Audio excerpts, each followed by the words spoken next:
the central northern part in Upper Austria, and focusing on, yeah, I would say now lots of beer. We are doing more than 15 different beers, selling all around the country.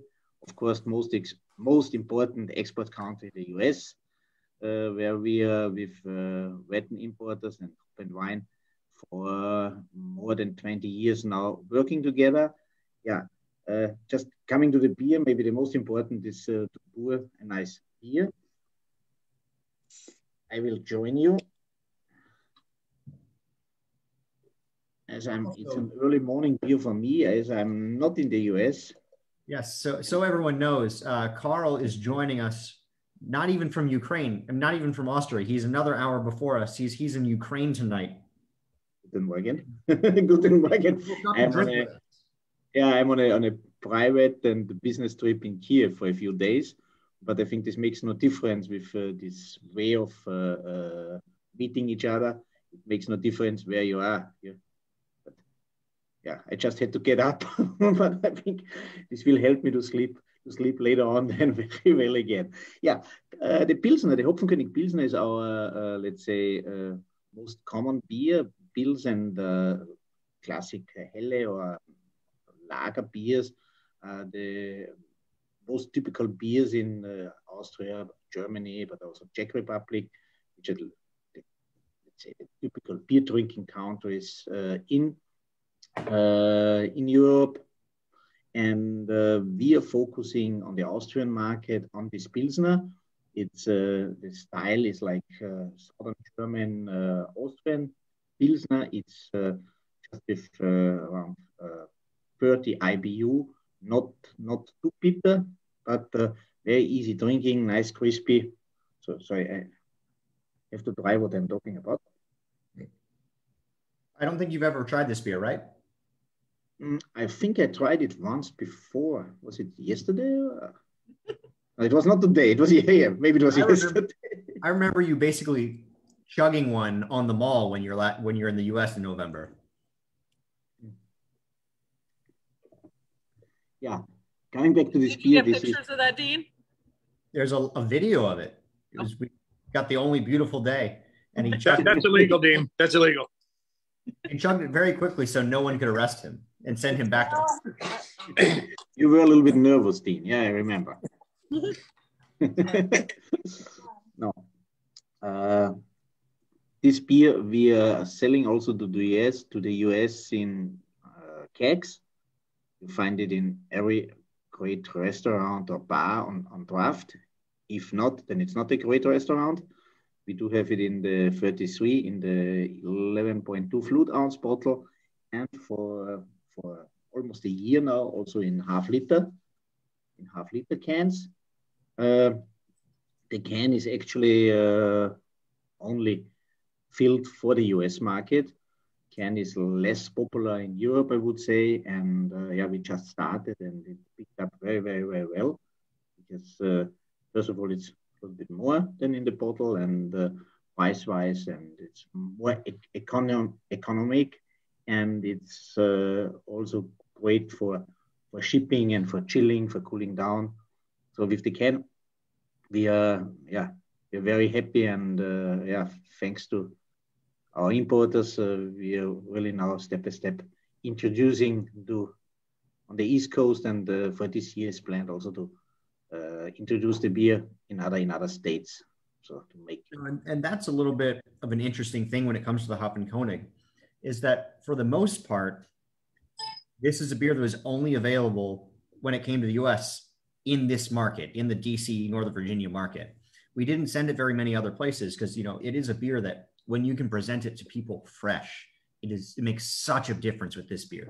And Carl can tell you that just as much, how important the freshness of this beer is. And so these new cans that we've talked about have really allowed us to extend the reach of Hopfenkönig across the country, which it's interesting because this beer, for as common as Hopfenkönig Pilsner has become in DC and Virginia, it has this mythical following other places in the country. There's, like Eggenberger Hopfenkönig Pilsner is regarded as one of the style icons. It just wasn't available.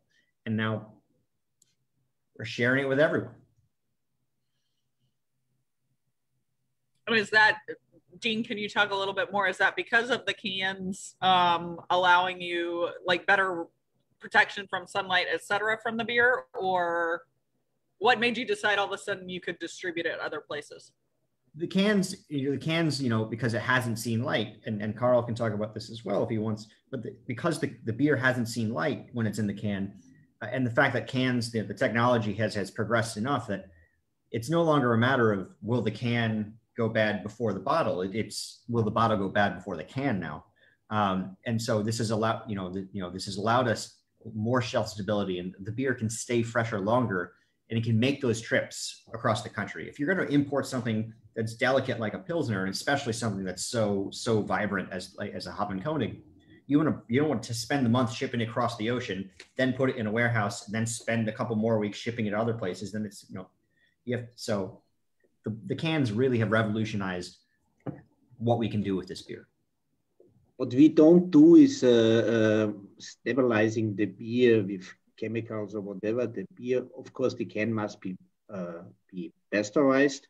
It means heating up for a certain time after filling, just to avoid a secondary infection, which does not infect the quality of the beer.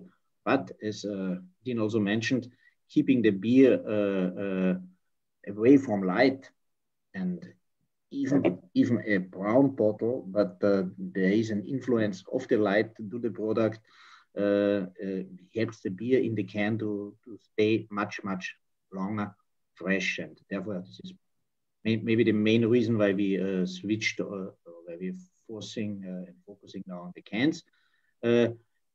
I say normal beer, talking about 5% alcohol, is more fragile than strong beers. And have a beer with 10% alcohol or 40% or more, then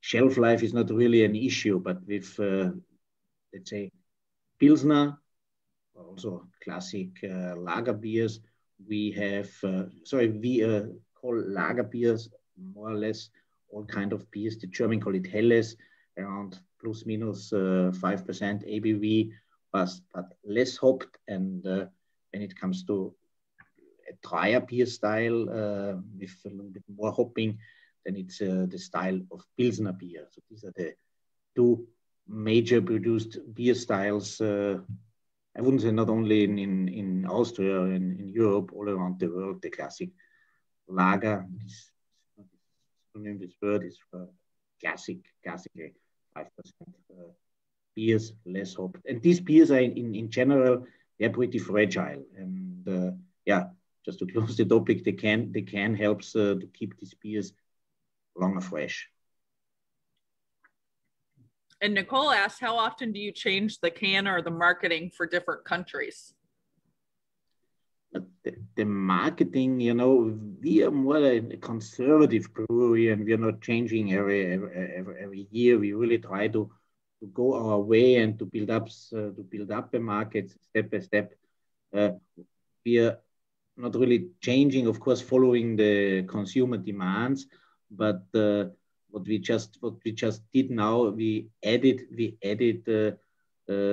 some products to the market, talking about the US market, for example, due to the possibility we have now with the cans. And we will try then later bringing a Radler, brought a Radler, we will bring a new Radler, a beer mix on the market.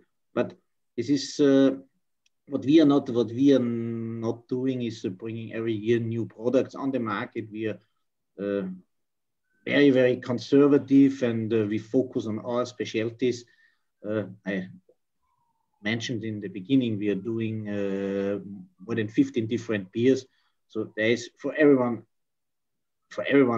the right beer also in our range. And then depending on the partner, on the demand, on the market, we try to focus then on the right beer. Frankly speaking, our main export business is in strong beers. First of all, in very strong beers like the Samichlaus or the Urbock, which are also on the list today, because for a very small player we are we are holding about 1% of the Austrian market in Austria. It's a brewery out of 300 breweries in Austria, including the micros, but the really micros, the Gasthaus Brauereien, the small brewers. So we are within the 10 biggest or smallest, I can say it, brewers in Austria. And yeah, to have any chance, we really need to focus on specialties, and doing export in more than 40 countries worldwide. We are maybe the most active international brewery.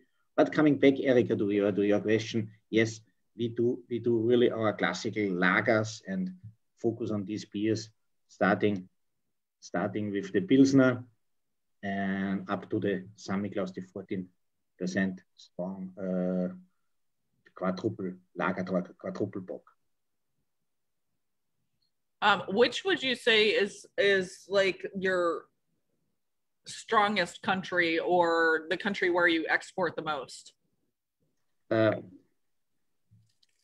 Quantity-wise, it's Italy, because it's bordering Austria, and due to the long history, my father already started in the 70s, end of the 70s.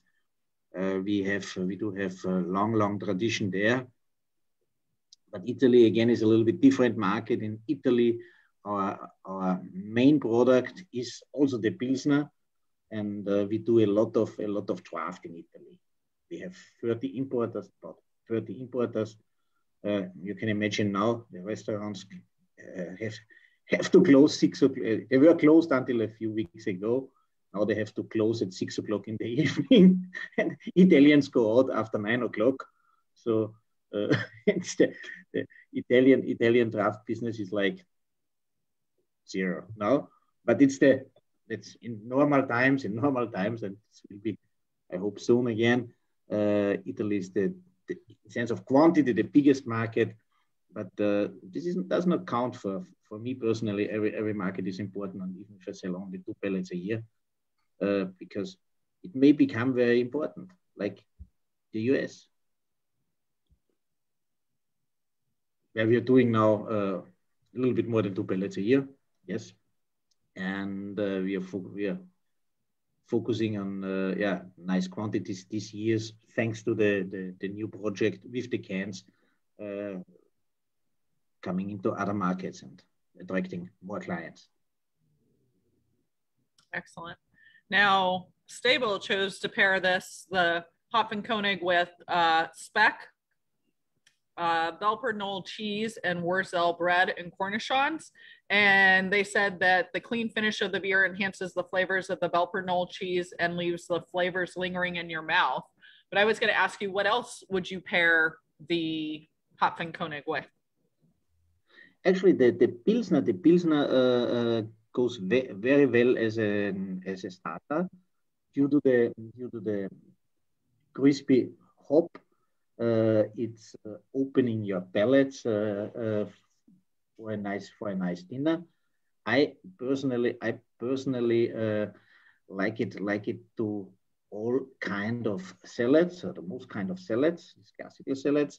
It's also great with these typical Austrian meat dishes like Schweinsbraten or Schnitzel. Maybe not with dishes like German friends do with a lot of sauces. I rather would go for a more complex beer, but for these classical dishes, also like Brezen or like sausages, because this is a beer where you can drink also quantity, and these dishes sometimes ask you to drink a little bit more, and with just 5% ABV, you can drink 2-3 glasses, let's say glasses, without getting dizzy. So it's nevertheless, for me, it's a perfect starter, yeah. How often? So I'm just reading the chat. How would you classify the Eggenberg brewery? Microbrewery, macro, something in between. The definition that in the US we would be a microbrewery. What is macro? How many hectoliters or barrel? This is a good question. We don't have this classification. We are classified as a medium-sized brewery in hectoliter. We are calculating in liters. Yeah, we are doing a little bit more than 100,000 hectoliter a year, just to have an idea, which means 10 million. No, it would be 20 million cans like this we're producing here. So it's not that big. So let's classify Eggenberg as microbrewery. In the US, even microbreweries are 10 times bigger than we are. This is like the parking places at the car. It's much smaller. To start dinner with 1 liter of Pilsner, agreed. The pairing is delicious. Okay, this is good. If you only have 1 liter, then start with 1 liter. This is always good.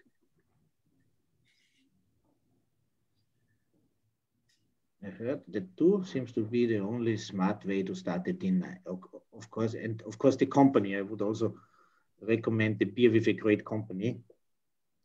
I would just say one pairing we've discovered stateside with that the Hop and Dakota goes really well with is the act of grilling. Not necessarily everything you grill is going to pair amazingly well with the Pilsner, but when you're standing over that hot fire, the Pilsner is the perfect answer.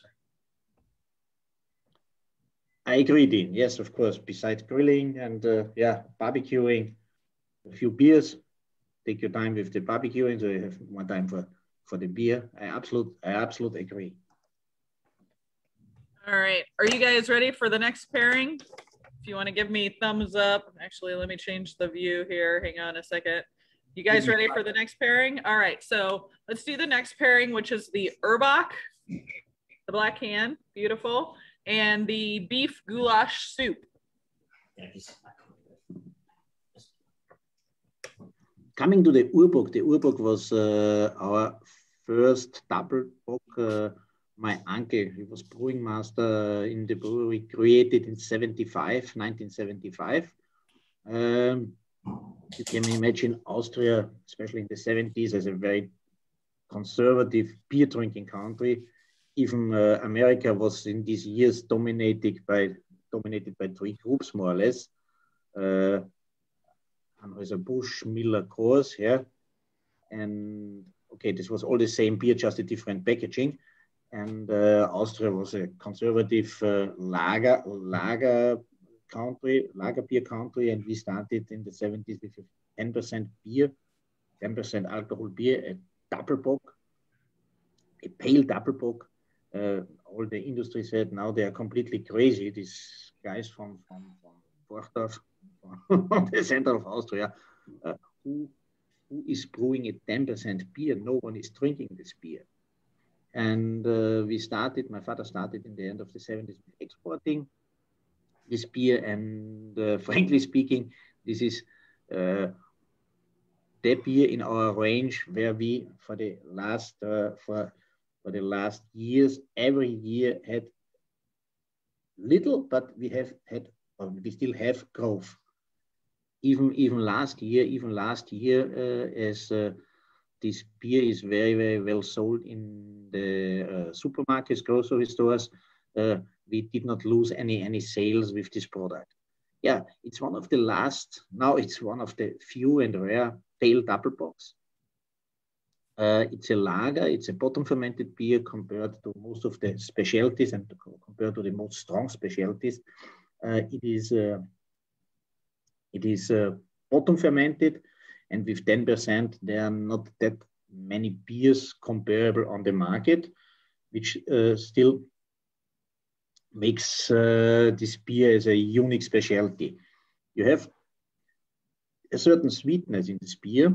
This is because of the very high malt content. We are classifying in the European Union and taxing, not we, the government is taxing, we not, the beer in original gravity, or in we call it Stammwürze, which is the extract before fermenting the wort.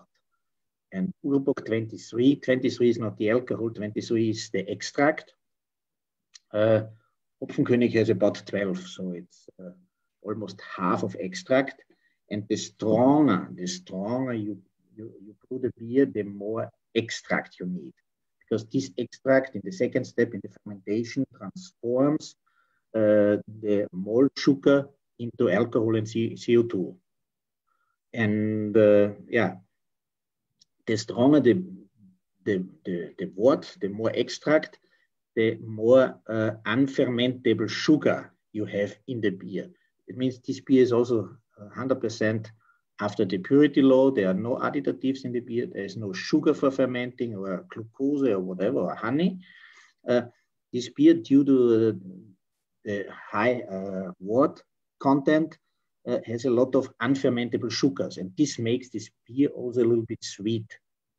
So it's a completely different style. It's a double bock.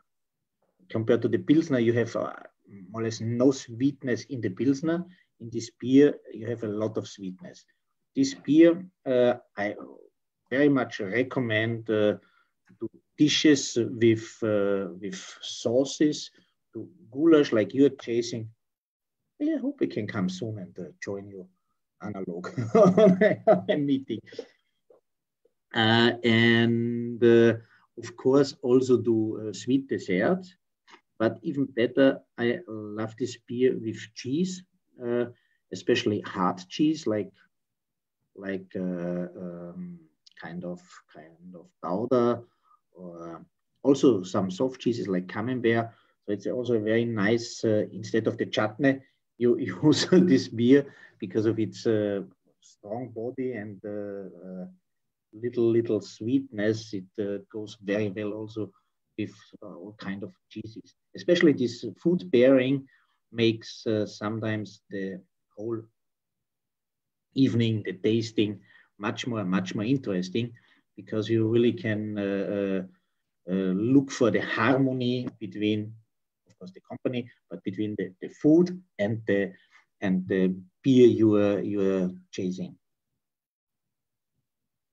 And at 10.5%, you mentioned selling this in the grocery store. Does anybody shy away at the grocery store for the higher ABV, or in Europe, it's sort of, they're used to it, and so you can sell anything in the grocery store and people will buy it? We have two tendencies. I don't know how is it actually in the US, but we have the one tendency which is going to the alcohol-free, to the light products, to the, okay, beer in general is healthy. Quantity makes it unhealthy, but you have the one tendency going for the light products and no calories and no alcohol and no nothing, yeah. And on the other hand side, you still have the connoisseurs who really appreciate. I wouldn't say quality. You have also good quality with light beers, but who appreciate something more complex, something special. This beer, but usually you don't drink 5. You maybe drink 1. You share 1 bottle or 1 can, and like with a good dish or an after dinner drink, that's it. And really to go to select what you're drinking and to go for something special, something complex. And it is what it is. Some people really buy also the product because of the alcohol. They're looking, okay, this costs a little bit more, but it's worth because it is double as strong than, for example, this one. It can cost also a little bit more because I have sooner the effect I'm looking for. I don't know, maybe also. But yeah, we in export, we are focusing a lot on these very, very strong specialties, because it's also a certain niche, and we as a small player, we need these niches, and in the niches of strong lager beers, we found the niche with our Urbock, and then later on try also the Sammy-Klaus. I mean, you mentioned the Sammy-Klaus, but not to skip past the Urbach. I've always considered this is almost the the hidden gem of the Eggenberg, of the Eggenberg portfolio. It's, a lot of people are tempted just to jump to the Santa Claus as well, but this at the end of a meal, like you said, with sauces. I mean, this is when I get to come visit you over there. This is drinking fresh Erbach is really like the number one thing on my to-do list. This is a beer that it's always been a, I don't want to say guilty pleasure, but it's always been a special treat. It is a beer which you really find out of hundreds of beers. This is also what I said before. We are pretty conservative brewer when it comes to products, to our beers. This is a beer when you once drink it, you either love it or you hate it. Yeah, this is with all the specialties. But if you go for something particular, for something strong, this is one of the few pale double box. I just remember the Eco 28, which was more or less the same in the same range, or in this also the same style on the market. But there are not a lot of beers with this style.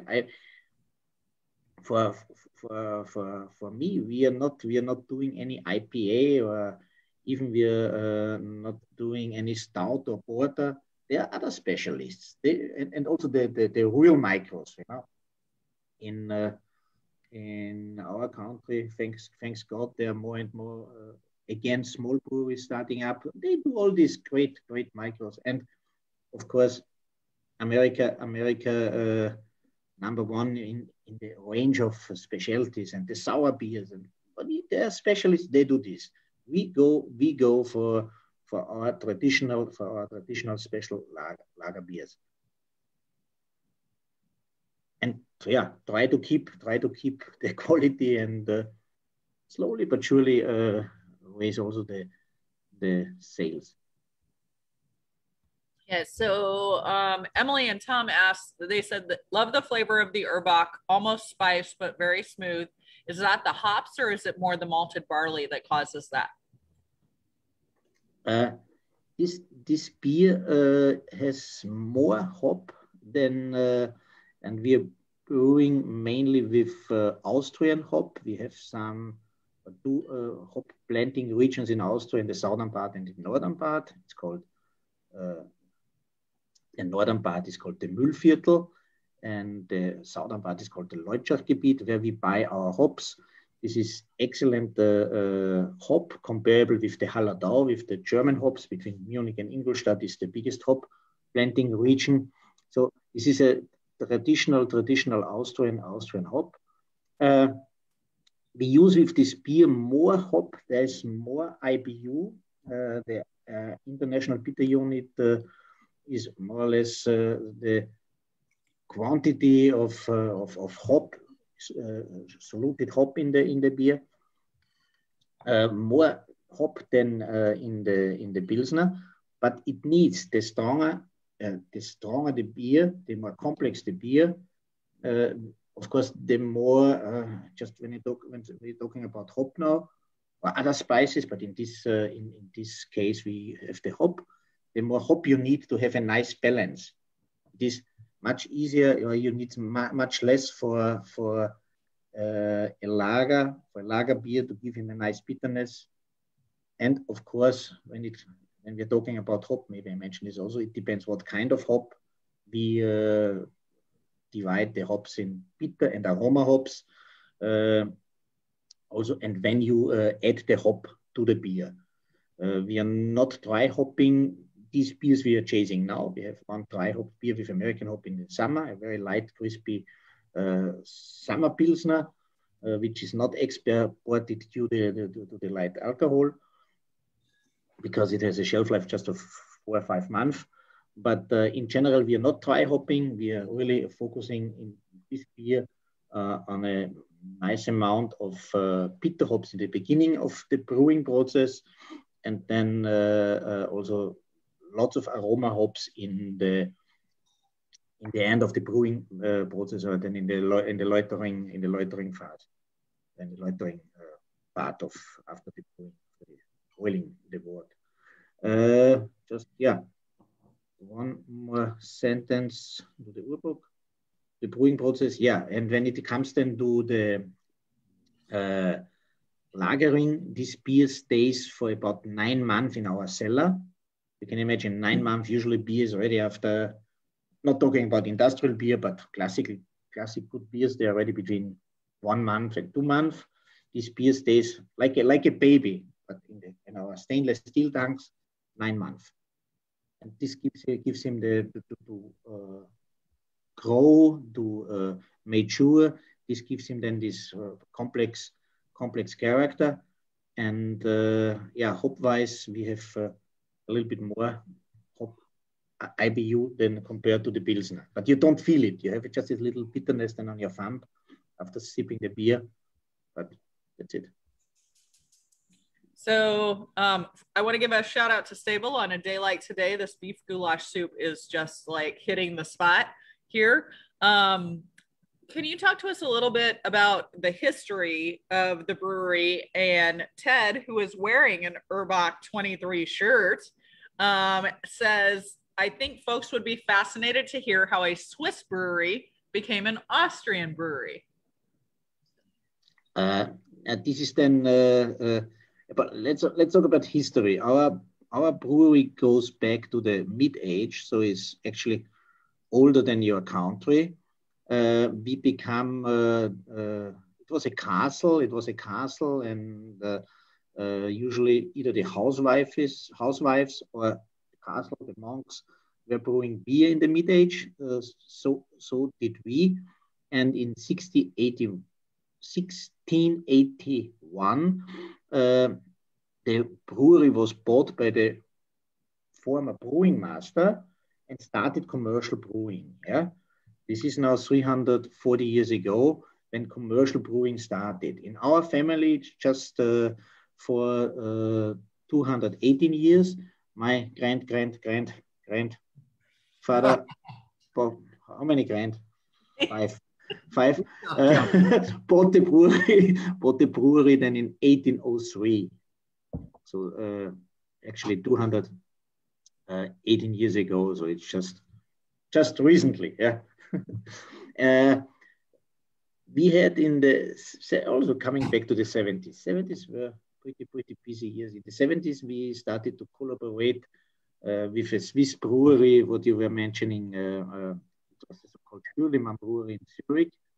And we were more or less the licensed brewer for an alcohol-free beer. Alcohol-free is today not on the topic in our tasting, but we bring our alcohol-free beer.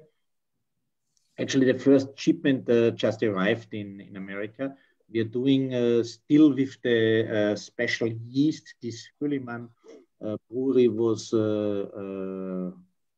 growing and recuperating. We are doing a great alcohol-free beer for the Austrian market. I will start now in Korea. I sell it to Australia. I sell a lot to Russia. So we have really an outstanding bottom fermented alcohol-free lager.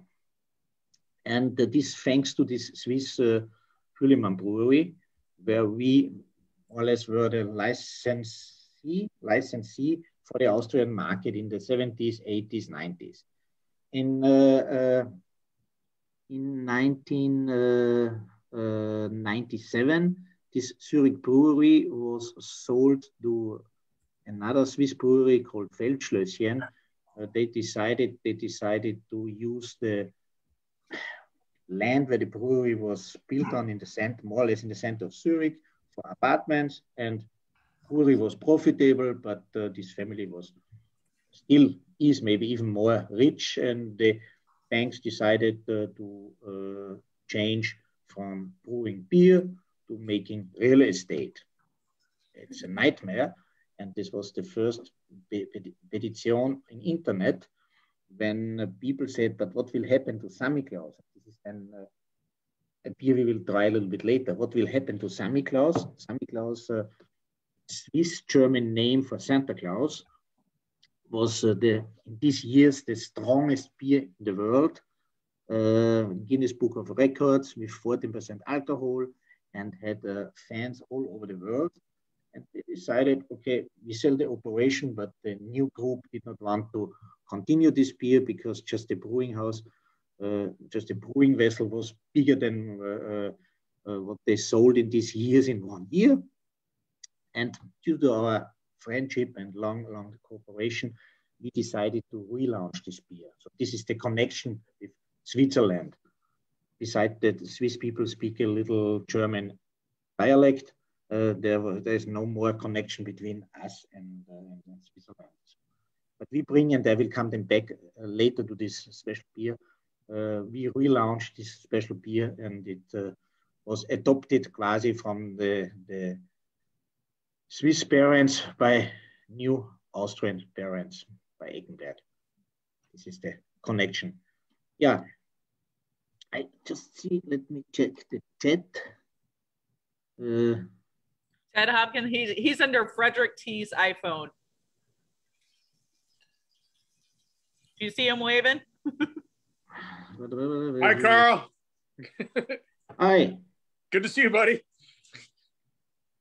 Where are you? Where the lots of... Cheers. Oh, here you are. Here cheers. Yeah. Nice shirt. Where did you get this great shirt? I forget. Probably from you, Carl. Probably, all possible. Yeah, I know some people. I just see one chat I wanted to answer also. The collaboration culture. We did already some collaboration brew in Austria with really some small micros. I did maybe my most freakiest collaboration I did in Blumenau. This is south of Sao Paulo in Brazil, where we did a Brazil version of the Santa Claus beer. And I'm very much looking into a nice collaboration brew in Virginia. Let's see what the next month will bring, and then we will want to go into this project again. But first, yeah, the borders should be open again, and traveling should be a little bit more easy. This should be then our next collaboration. So it is not so common in Europe like in the US, but I'm really looking forward. Just first of all to great people make great beer, drink great beer. This is just to exchange experience, but also to do something together. It's for me a very, very great opportunity to learn from each other and to make something new. And the big thing, and I'm really looking into is the next one should be in Virginia, the next collaboration. That being said, the travel restrictions didn't keep you from getting to the US last time. I'm not so big. For me, it was easy to, but no, it's. I'm also looking forward to come as soon as possible again, either in spring or early summer. But of course, also depends on the overall situation. Also, to visit clients, and the place should be open. And this is. It was actually perfect timing. Is the last time he came to the US, Austria shut back down while he was here. They let you back in, okay? Going back is always not the problem. Just getting into another country is a little bit bureaucratic, because I needed to go to the consulate in Vienna and ask for special visa. Usually it's no travel restrictions, but he was really excusing the consular on the embassy. He was excusing himself because they have this restriction, but it was absolutely no problem. And actually, this visa is still valid, and I will come over as soon as the snow melts here and I can get out. And Austrian is flying direct again. I work for a beer company, should always equal a special visa. I agree. All right, is everybody ready to move on to course number 3? Thumbs up. So that is your Sammy Claus and your smoked and braised pork belly with sauerkraut and potatoes.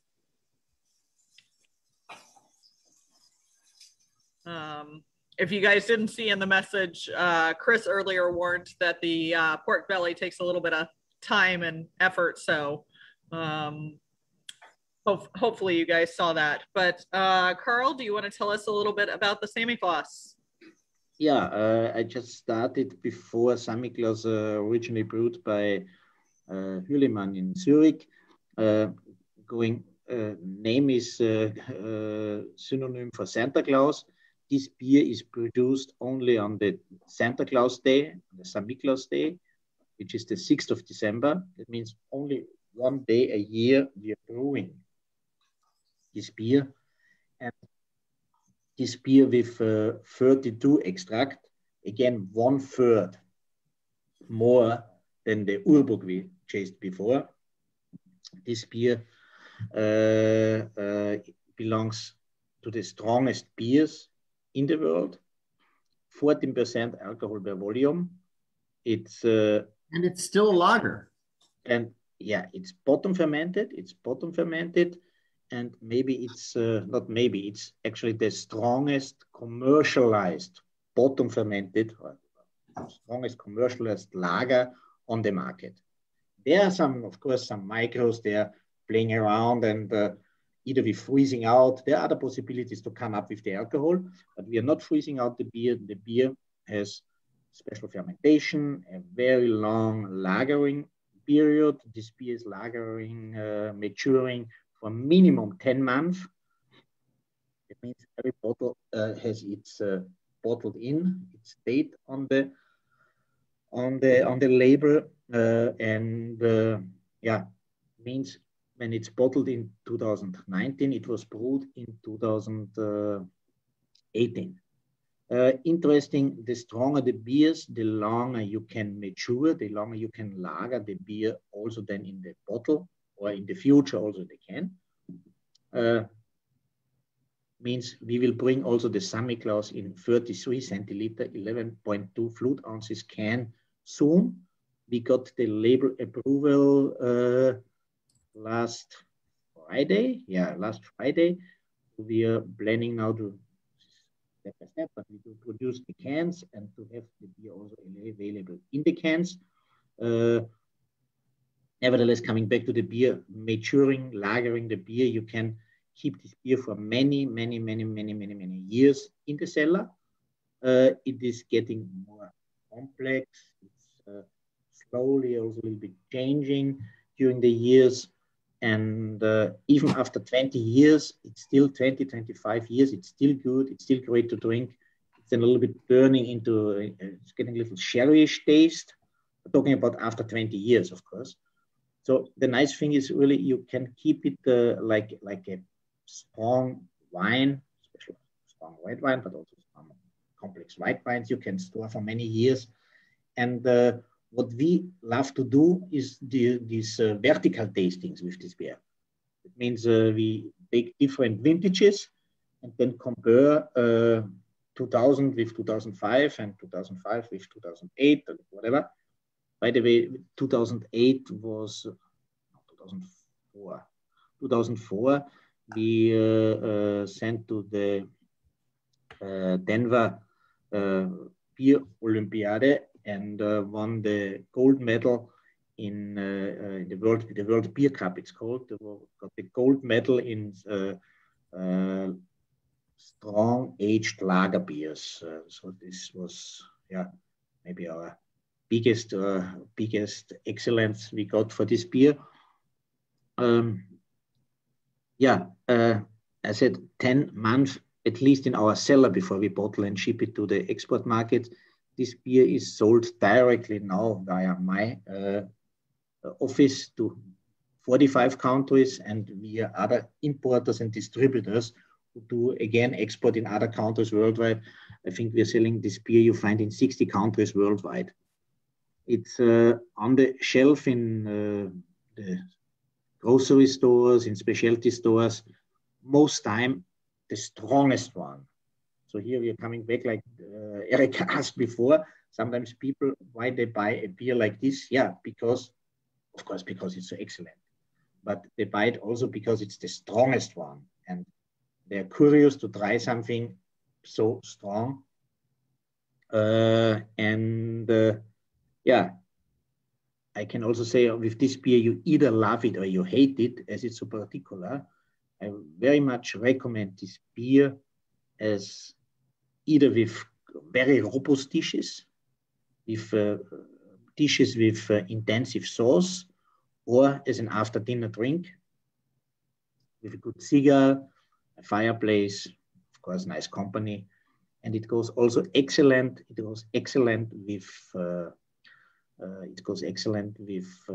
chocolate, vanilla ice cream, and yeah, especially bitter chocolate.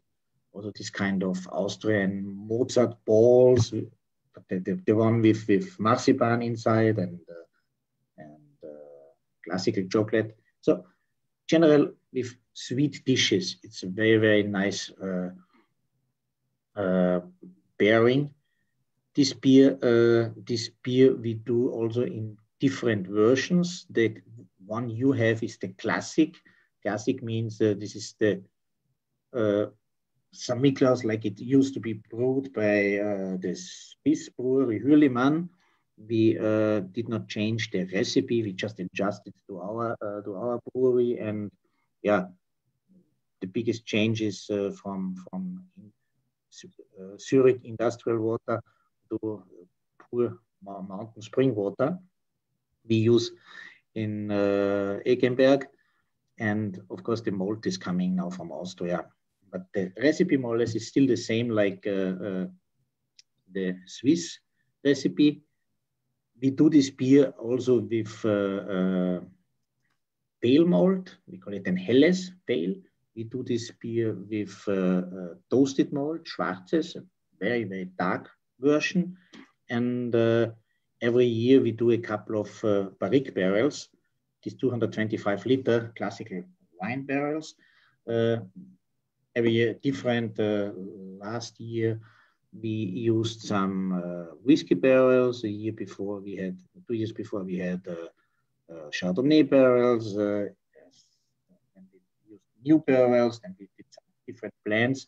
So every year we're a little bit playing around small quantities to see how this beer is working out when you age it also in wooden barrels. It's very, very challenging how it is working out then, and can do a lot with this beer. And this is maybe the most exclusive and most particular beer in our range now. And thanks to you guys, also available in the US. Yeah, we've had a couple of people ask if we have this beer and how long you can age it, which he answered earlier, years and years and years and years. But we do carry this pretty much year round. So, and we definitely have some on the shelf now, so you can definitely get it here. Had a couple of questions as well, Carl. Why does it say malt liquor on the front? And then Zach Cook asked, what's the oldest Sammy that you've ever had? Okay, malt liquor is because of the US market. There are some states in the US, and the United States as complicated and bureaucratic sometimes like the United States of Europe. In the United States of America, you have in every state different regulations. And I don't remember in which one, but maybe Dean can tell us then. There were some states, when a beer has a certain alcohol content, you have to call it malt liquor, which is absolute not true, because the real definition of malt liquor is an ale. It is not an ale, but some states require this malt liquor, this wording. However, in most of the countries, no one understands, but this is correct. And I can tell you also another thing. There were states that until the early 2000s, you couldn't have beer over 7%. So you know, it's and that right there eliminates the vast majority of Belgian beers, the vast majority of any specialty beer. That's just limiting you to pale colored, easy drinking beers. And so I can't name off the top of my head who is held back. I mean, who we've had to call it malt liquor for. But there were states where this was flat out illegal until like even just like 10 years ago. I mean, for instance, let's talk Tennessee. Anything over 5.4% anything over 5.4% alcohol in Tennessee is taxed as hard liquor. And so, you know, there's this break of pale colored beers and then everything else, and everything else is astronomically more expensive. I just saw in the comments, it is Texas. You know, they don't know how to heat their houses. They don't know how to drink beer. It's called ale, beer and ale down there. I forget. My parents always go back to it, and I'm like, whatever. And everyone's saying too soon and oh snap. I was making on this call is Zach Cook, who is our Midwest manager for Wetton, but he lives in Austin, so he's over there. He's sucking it all up right now. Taxes hard liquor and sold in liquor stores only. I mean, whenever we talk about Santa Claus, one of my favorite things to ask you, Carl, and I'm gonna, you know, and he knows exactly which question I'm about to ask him. But you know, we talk about how special this beer is. What about this beer in particular was so important for you and your family to preserve when Hurleman was going to close? What about this beer did you guys find important about preserving it for beer drinkers? Especially going back to the end of the 90s, there was a much smaller range of specialties on the market. Really, you could count on one hand strong beer specialties. It was a little bit more, but you know, this micro boom started a little bit earlier in the US, but it was not even. Now we have more than 7,000 breweries in the US. I don't know, end of the 90s there were just a few handful breweries in the US. Already a lot, but much less than today. And there were no the market for specialties. The range of specialties was much smaller, and St. Miklos was world known under the connoisseurs. Michael Jackson, the first famous big beer writer from England, from London, was writing about this beer many times. He classified it once as the strongest beer in the world. It was just a famous beer, and then we as a small brewer in Austria already doing strong lager beers, and this is just was the strongest we had before. We are doing other strong lager also in our brewery, but when we heard that this beer will disappear from the market, and seeing also the internet just started. Not everyone had internet. There were no smartphones in these years, but there were people all around the world crying, what will happen to this beer? This is not possible. So we really took the opportunity to say, okay, Swiss friends, we wanna continue. We wanna continue to brew this beer. Just tell us, okay, you closed the brewery, you sold the production to your Swiss market, to this Feldschlösschen group, but we want to continue the St. Miklos, and it just took some time because Swiss is not so fast, even more conservative than we are, but it took us 2 years to negotiate and to relaunch this beer. Yeah, it was for us it was a very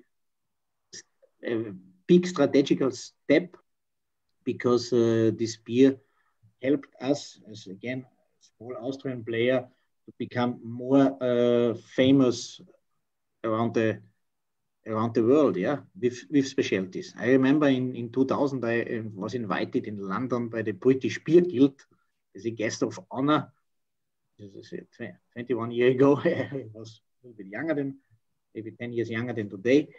I was invited there, special guest with all these old honor people in smoking, and they invited me for bringing back this beer to the market after 2 years absence, 3 years absence. So I was I was very honored, and this was maybe one of the most exciting and impressing events in the beer industry I ever had. So now most people know this is not Swiss anymore. It's produced in Austria, but Zurich and Forchdorf are closer than New York and DC to each other. So what is the oldest Sammy Claus that you've had? It was I had the oldest Santa Claus in California. It was 92. I still have in my cellar from the 80s some Santa Claus. What we use still for special events, and whenever you guys have time to travel Europe, you're very, very well invited to visit us, of course. I do have also a little restaurant and hotel with beer degustation. We do it in the brewery, but I have it also in my place. We do beer degustations, and here I have St. Niklaus for guests, for special guests, going back to 96, 97. This was from the last batches of Swiss Hürlimann. So this is already, or not already, this is still available in my cellar. And oldest one in my cellar is 84, 86. But of course, these beers one day, of course, I will kill and try. As mentioned before, after 20 years, depending a little bit on how the way you made sure to store the beer, after 20 years is then turning to step by step to sherry. But again, still drinkable. And if you like the sherryish taste, it's really amazing to have a beer after 20, 25 years and longer. Just think that this is still not only drinkable, but also surprisingly good. And speaking of travel and coming to Europe, we had somebody who said they, post-pandemic, want to plan a trip to Germany and come over to Salzburg, and we're wondering how close you were to Salzburg. It's about 50 miles from Salzburg. Just give me a call, and actually Eggenberger International. This is we divided up a little bit the activities. My brother is doing the Austrian market and the brewery, and Eggenberger, and just at the international is me, and we are not so big, so you will find me, and just let me know. We really like to host people from all over the world and show them around. And as said, we do have also the possibility to stay in the beer hotel, which is, by the way, also open now, but only for business traveler. and always happy to have guests from all around the world in Austria. So and one note for everyone is when he says he has a hotel, it is, imagine a hotel if created by one of the world's biggest beer nerds. There's a museum with, what is it, 5,000 different beers in it right now? No, we had the pandemia. It's more than 8,000. Yeah, I see. I was on the low end, and every single room is decorated with swag from a different brewery. There are more than 8,000 different bottles from more than 130 countries worldwide, collected and consumed by a friend of mine. He's teacher in our village, and he loves also, teacher has a lot of time and loves to travel and collects these bottles for more than 30 years. And together we have 2 levels in my old farmhouse, on 2 levels.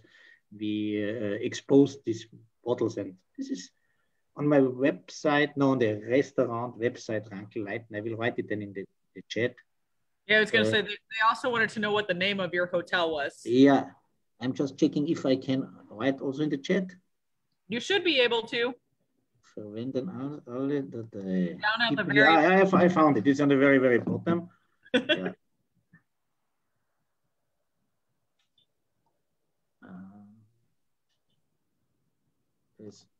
So Dean, in the chat earlier, you said that the non-alcoholic beer has just landed. When is that? When will we be able to order that? Yesterday. Excellent. Yeah, just you know, it's called Eggenberg Fastenbier. It is a delicious NA offering. Just ask Carson about it. He's got it ready to go. Okay. So, since I'm apparently getting potentially a special delivery on Saturday, maybe I will add that to my order. Well, I can text him right now and be like, "Sorry, buddy." Yep. you can do that. Todd will be here on Saturday night to get it. What was the other question that I saw? Earlier Chris had asked, how have you seen the Austrian sort of like beer market change in the last, say, 10 years? That apparently that's when they had last visited, and there were a few breweries doing a couple of IPAs alongside the more traditional beers. But have you seen a lot of changes in the market in the last 10 years?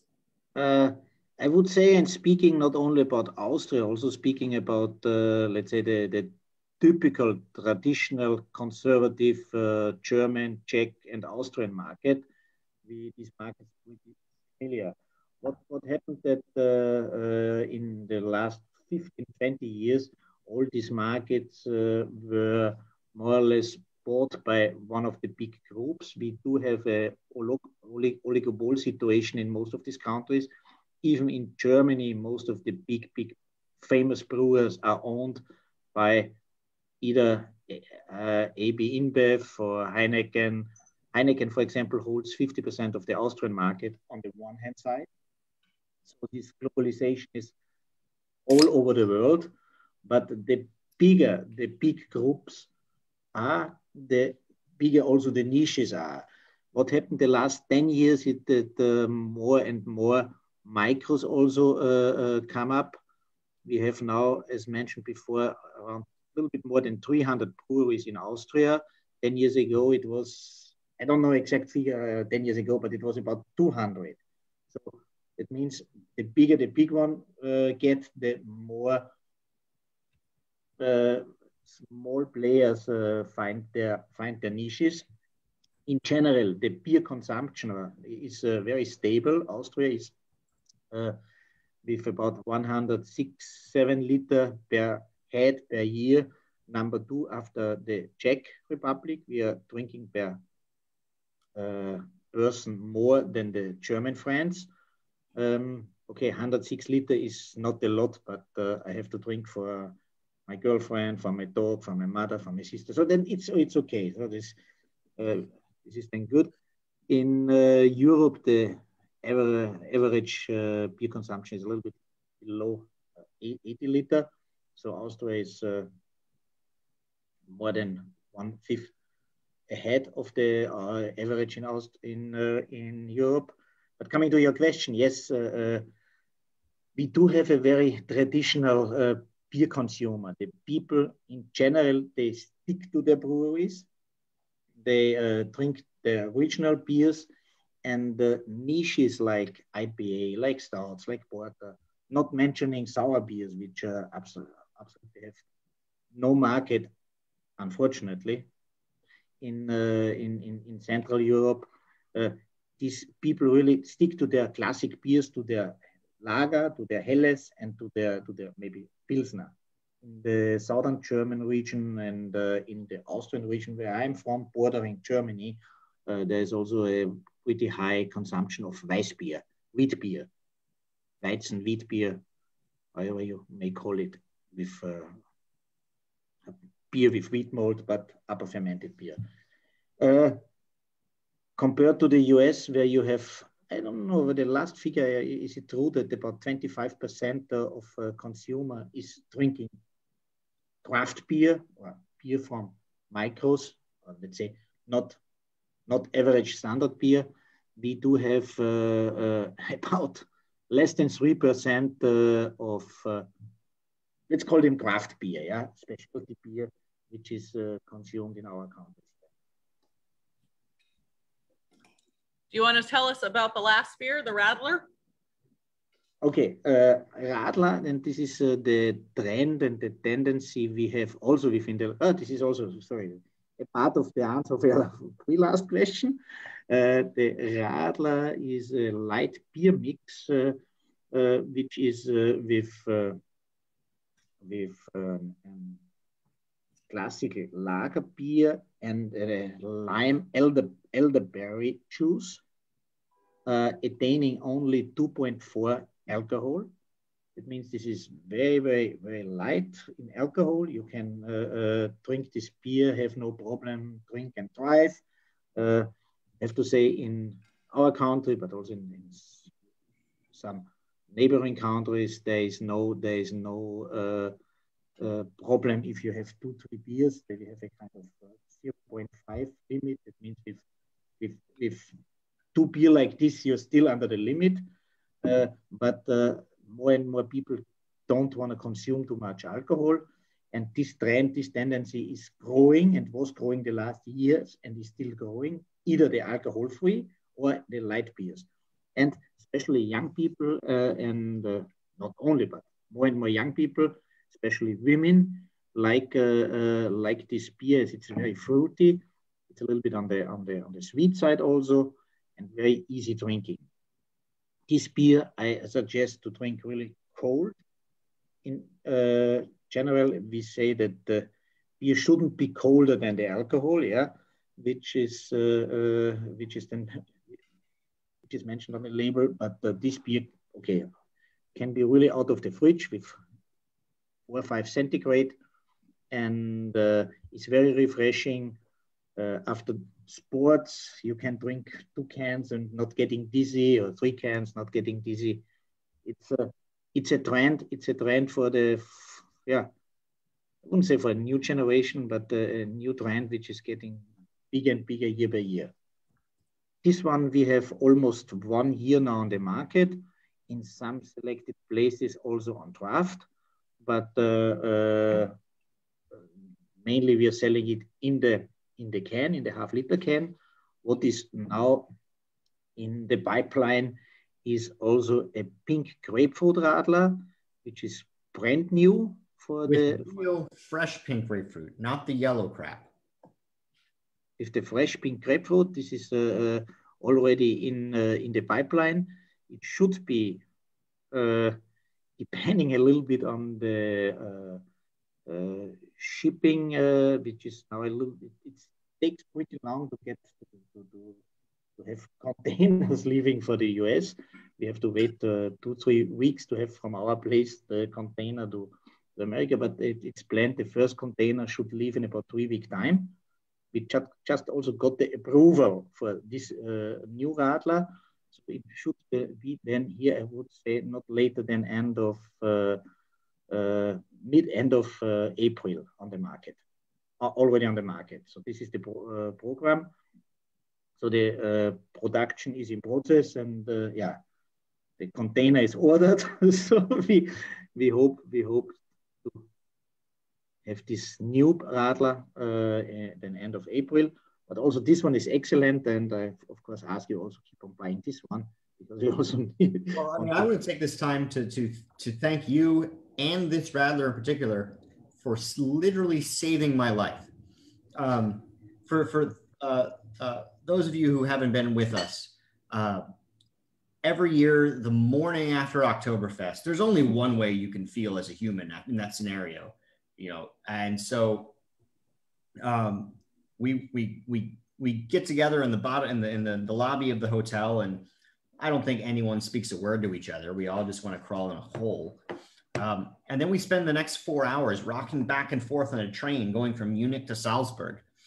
And it's a miserable experience. I laid down on the floor of the train because, like they say, when you're seasick on a boat, you're supposed to get as close to the spine of the boat as possible. and you hopefully pull yourself together. It doesn't work. And so, you get off the train in Salzburg, green in the face.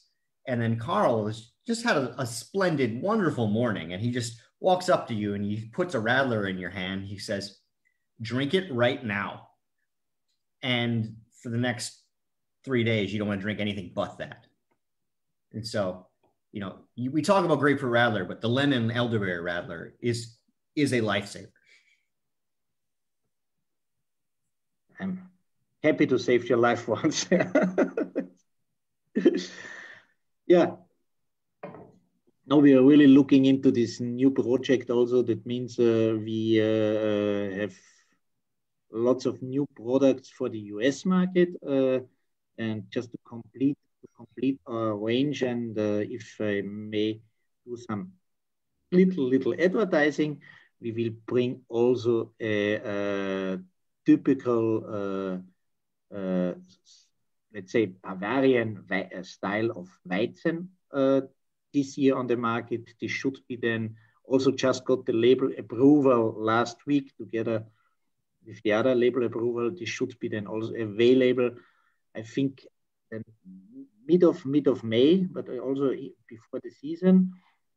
It's a 5% Weissbier with this typical banana notes with a special Bavarian Weissbier yeast. Available in half-liter cans and similar packaging with the Schloss Eggenberg. You will recognize as soon as it's on the market, which with this beer, we want to complete our range with, let's say, classic specialties from our brewery. And yeah, hope you appreciate and also keep on buying Eggenberger products. So Zach asked what you're drinking in Ukraine, and Robert and Alex want to know what your favorite non-Eggenberg beer is. To be honest, there are so many daughters with very, very nice mothers. I have so many favorite beers. It depends on the time of the day, on the mood. I personally go for IPAs, for classic IPAs, but also for sour beers. Beers we are not producing because my beers I already have more than 50 years every day, and I love to drink. But when it comes to other specialties, my favorite are either IPAs or sour beers. But really depending on the time of the day, on the food, on the mood, on the company, and on the one hand side. And here in Kiev, there is my favorite brewery in the southern part of Kiev. It's called Varvar. They don't export. Actually, I tried to contact them once and I did not get an answer at all. Even I have been to the brewery 3 times, but no one was really responsible. But they make great beers. And also in my neighborhood, close to our apartment here, is a very nice bar where they are tapping, I think, 6 or 7 different beers from this brewery. So this is but they are also doing nice sour beers. They're doing nice IPAs, nice, like you do in the States.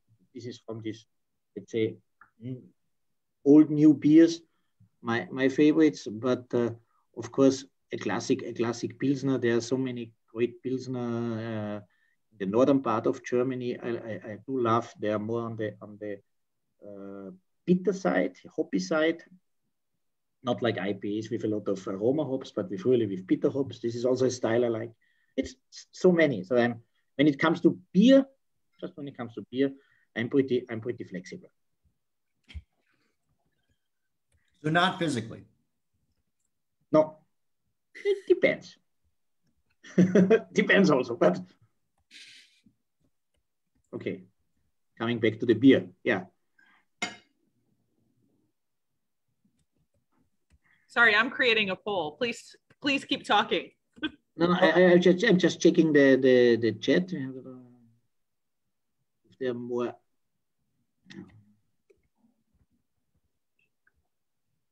I mean, while everyone's reading the chat to figure out what we've missed, I do want to say another big thank you to the team at Stable. This is a fantastic restaurant, but one that has supported Carl and the Eggenberg beers for as long as they've been open. And when months ago, when Erica, Carl, and I started talking about doing this, the most obvious answer was, well, Swiss, Austria. We need to go to the Swiss restaurant. It's right down the street. And and the opportunity to do this menu and pair with the Eggenberg beers, Sylvan and Chef David were absolutely immediately yeses. And so I reading the comments as they've come in and going with what I've tasted tonight, I do want to say once again, thank you to them, even though they don't hear us unless they're going to watch this all on repeat. But thank you again for doing an amazing menu. Completely 100% agree. And I just launched a poll to find out what people's favorite pairing was. Carl, I'm sorry that you can't participate. I will be back, Erica. I will be back. And then there you go. And you know what? We'll go and have dinner at Stable and recreate this. We had planned it last time he was in the country, but right now they're only open Thursday through Sunday.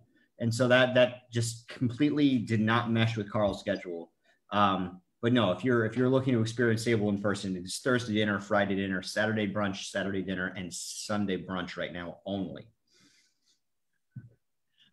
So I realized I mistyped. The speck and cheese was actually with the Pilsner, not with the Radler. So sorry about that. You know what I meant. I just read one question. The Radler, when it comes to Radler, our Radler is more expensive than the classic beer. It's a beer mix that we use for the lemon elderberry, as well as for the new one, which will come, the big grapefruit Radler, really exclusive natural juices. And this juice, however, is of course not produced by us. It's bought by one of the big specialists in Europe, and these juices cost a hell of money. So in the end, it's ridiculous. But the Radler cost more than the classic Pilsner. This was a question I just read in the chat. And all right, results of the poll. So favorite pairing went to the beef goulash and Urbach 23 with 46% of the vote, followed by the pork belly and Sammy Claus with 29% of the vote. 46%. Yep. That's pretty legit.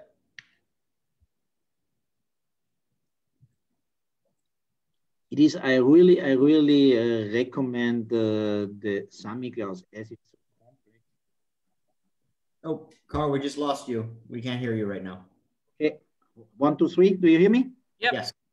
Okay. Now, the Sammy Claus for me, to be honest, is something, of course, it's going with sauces, with heavy meat, but it's really a beer to close an evening, because it's so complex. There's nothing else what you can then drink afterwards, just for cleaning a Pilsner again.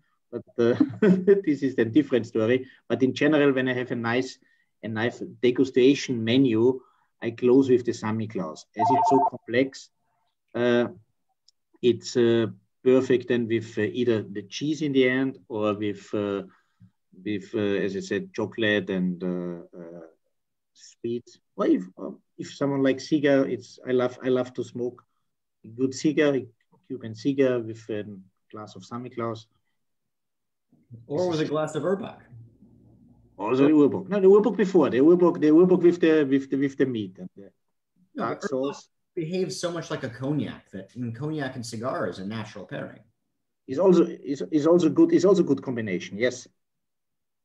But when I build up a beer dinner, I close with Sammy Claus due to the high alcohol and the complexity. And somebody mentioned that they're vegetarian, so they skipped the pork belly, but they took your recommendation and paired the Sammy Claus with ice cream, and they loved it. So. What we do in our restaurant is also just a vanilla ice cream, and then you pour some Sammy Claus upon the ice cream, just a little bit, a few sips, and a little bit of bitter chocolate, just a little bit of bitter chocolate, this black chocolate, and this is a very easy dessert, a very easy dish to do, and I would say almost everyone love this. So when having some guests and you want to serve something different, something special, and everything, whoa, what is this? I would say 99% of my guests love this, and it's very easy, and yeah, everyone remembers and will talk about this dessert. All right. Yeah. Any more questions? Yeah, I was going to say the same thing. Any questions for Dean, for Carl, for myself? I really want to thank you for inviting me, and yeah. Well, there is one question that was mentioned a little while back that I held on to, because you always love it when people ask you. You've always loved it when I've brought it up to you. Are you on the Sound of Music tour in Austria? Sound of Music tour? There's a bus tour that takes you around to places where Sound of Music was filmed. And, you know, clearly everything about Austria is like Sound of Music, like it is in Sound of Music. You know, I did not know Sound of Music at all. I have seen the film first time when I was a student, and I visited a friend of mine in America, and they really thought Sound of Music is Austria. And I never heard about this film before. I've seen the film first time in the US. It's not only like in Sound of Music, but in the end, okay, it took some time to understand the film. But it's not only like the Sound of Music. Austria has a little bit more, but I only can recommend discover yourself, and then you will see. It's not only lederhose and Nazis, not only mountains and princesses. So we have much more. So I saw Erica sneak into the picture with something that is up for grabs. So Erica, how do we want to decide this? Do we want Carl to ask a trivia question? How are we going to do this? Oh, we can definitely do that. I was also just going to pick a random number, and that name on the list matches. So up to you guys. I am super scared after having a Sammy Claus and an Urbach 23 that I'm going to drop this. But yes, we are giving away this glass as well as 2 T-shirts from that Dean pitched into from Eggenberg. So up to you guys how you want to do this. And no, I won't be drinking out of this, but you can see it's as big as my head. So somebody is going to win this glass. The translation, Erica's head is 3 liters large. Yeah. I'd say, I mean, the crowd seems to be saying random number. So, you know, okay. Give me 1 second. They think Carl's trivia is going to be too hard. Okay. Give me 1 second.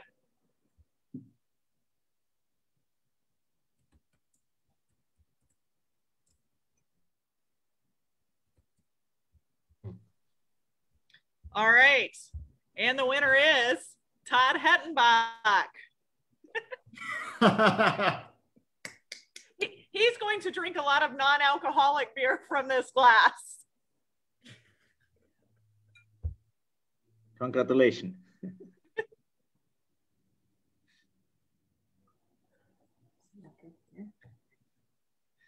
So yes, we'll send the text to make sure that the Eggenberg non-alcoholic gets to CBC this weekend. Yes, indeed. So, Carl, any last minute comments, statements, anything?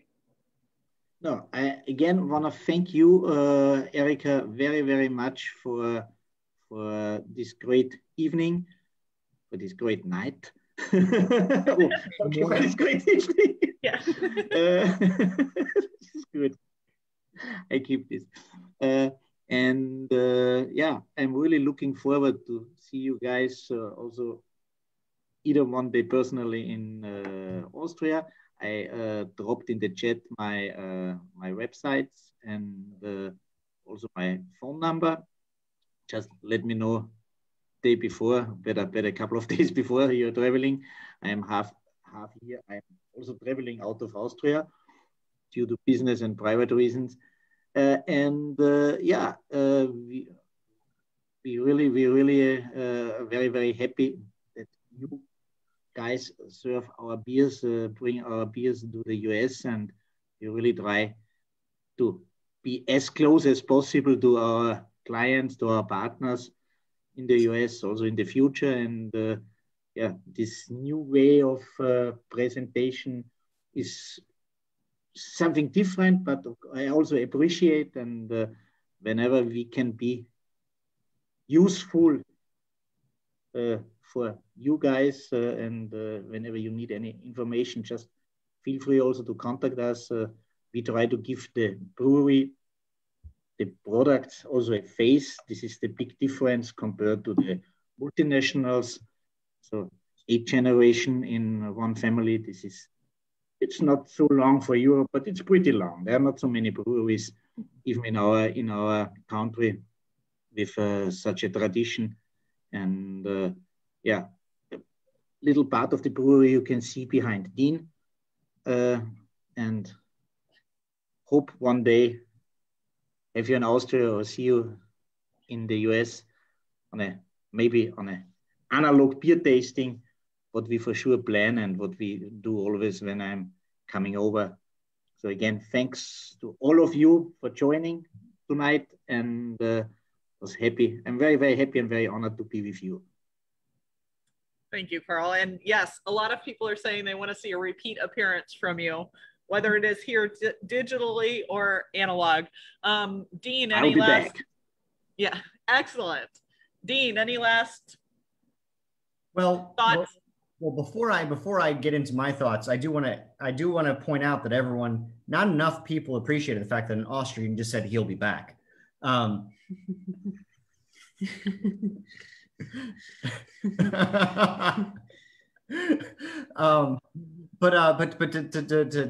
to follow up on everyone saying that a lot of people saying they want to see a repeat of Carl. He said he wants to make a trip to the US later this year. That being said, when we originally scheduled this, it was supposed to be a launch for his new beers, the Grapefruit Radler, this Bavarian style open fermented wheat beer. Maybe the non-alcoholic. He has so many new things slated for the American market this year that was originally what we planned this around. So I think if these events are still going on later in the year, and if Erica and all of you would have us again, I'm sure we can definitely find enough reasons to put Carl on camera again.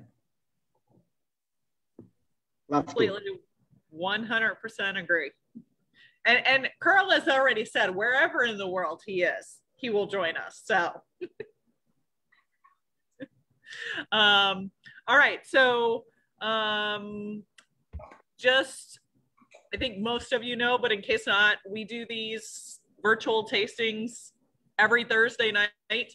Some of them are pairings with restaurants. Some of them are Meet the Brewer events. Some of them are classes. Those that we have coming up next week is the getting to know DC's newest brewery, Other Half. We have one of their lead brewer as well as their sales rep on. I think we're now down to 2 tickets left. That was after adding more tickets to the event because they were selling so quickly. So if you want in on that, jump quickly. It's on our website. The week after that, April leads another beer class. Beer buzzwords is the topic. And I think this one, we're going to have 6 different beers, so we're not going to force you to drink all of them that night. And then we're working with Cigar City and Jack Rose on something. And then probably, I think that's the next one is we're celebrating Orval Day with sort of some local twists to it. So stay tuned for those. Email, social media, we will be announcing them there. I want to thank David and Sylvan over at Stable for partnering with us on this fantastic, fantastic meal.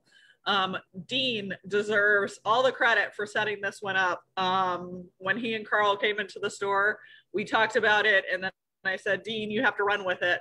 And he most definitely did. And he was out with me this morning in the ice, transporting the food here, making 2 trips for me. So Dean, thank you very much. I appreciate it. And Carl, thank you so much for joining us from the Ukraine. Excellent. We do hope that you will join us again in person as well as digitally. And have a wonderful night, everybody. Thank you so much. And before we go, thank you, Erica. Yay, Erica! Yay! Thank you. Way to go, Carl. Thank you all. Thanks, Erica. Yep. Thank you guys. Stay Thanks, safe and everybody. stay warm out there. Thanks, guys. You're the man, Bye. Carl. Thank you, Carl. Thank you. Bye. Carl, see you, Ladies and buddy. gentlemen. That was Bye-bye. awesome. Bye-bye.